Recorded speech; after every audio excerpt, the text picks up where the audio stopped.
All right, so you asked how to play against a player who is playing passively. Now, by passively, I'm going to assume you mean reactively, because there's two main ways to hit your opponent. You can either A, aggressively guess which option your opponent is going to choose, usually a defensive option, but sometimes could be an offensive option, and just aggressively guess which option they're going to choose and pick an attack that directly beats that option.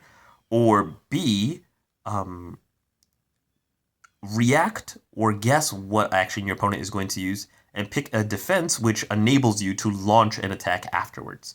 Okay, so when you say passively, I'm going to guess you mean a player who's using option B. Because if you're asking me how to beat an opponent who sits in shield or rolls around and you consider this to be passive play, my answer is going to be in the same vein of like beating option B is, well, if they're sitting in shield a lot, run up and grab them. If they're rolling a lot, wait for the roll and hit them.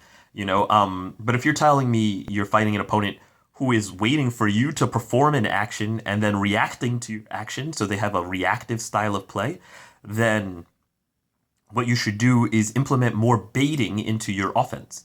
So a bait is an action which is disguised to look like a different action in order to provoke a reaction that you can capitalize on.